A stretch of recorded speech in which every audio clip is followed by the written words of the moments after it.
வேதம் வாசிப்போம். தினம் ஒரு அதிகாரம். மத்தேயு எழுதின சுவிசேஷம் அதிகாரம் 15. அப்பொழுது எருசலேமிலிருந்து வந்த வேதபாரகரும் பரிசேயரும் இயேசுவினிடத்தில் வந்து, உம்முடைய சீஷர்கள் முன்னோர்களின் பாரம்பரியத்தை ஏன் மீறி நடக்கிறார்கள்? கை கழுவாமல் போஜனம் பண்ணுகிறார்களே என்றார்கள். அவர்களுக்கு அவர் பிரதியுத்தரமாக, நீங்கள் உங்கள் பாரம்பரியத்தினாலே தேவனுடைய கற்பனையை ஏன் மீறி நடக்கிறீர்கள்?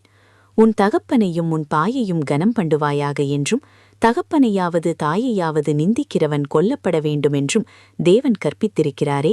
நீங்களோ எவனாகிலும் தகப்பனையாவது தாயையாவது நோக்கி, உனக்கு நான் செய்யத்தக்க உதவி எது உண்டோ அதை காணிக்கையாக கொடுக்கிறேன் என்று சொல்லி, தன் தகப்பனையாவது தாயையாவது கனம் பண்ணாமல் போனாலும் அவன் கடமை தீர்ந்ததென்று போதித்து, உங்கள் பாரம்பரியத்தினாலே தேவனுடைய கற்பனையை அவமாக்கி வருகிறீர்கள்.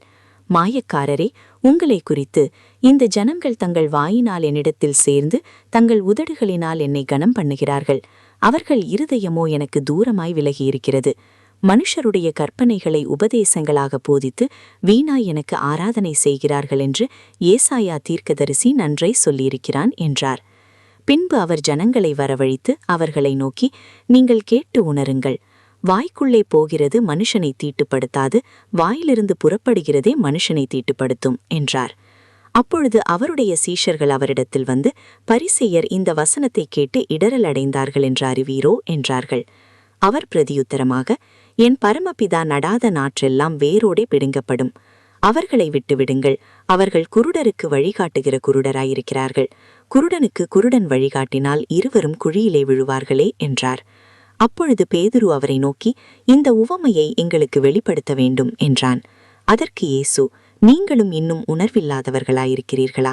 வாய்க்குள்ளே போகிறதெல்லாம் வயிற்றுக்குள்ளே சென்று ஆசன வழியாய் கழிந்து போம் என்பதை நீங்கள் இன்னும் அறியவில்லையா?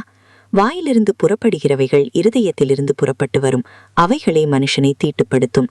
எப்படியெனில் இருதயத்திலிருந்து பொல்லாத சிந்தனைகளும் கொலைபாதகங்களும் விபச்சாரங்களும் வேசித்தனங்களும் களவுகளும் பொய்ச்சாட்சிகளும் தூஷணங்களும் புறப்பட்டு வரும். இவைகளே மனுஷனை தீட்டுப்படுத்தும்.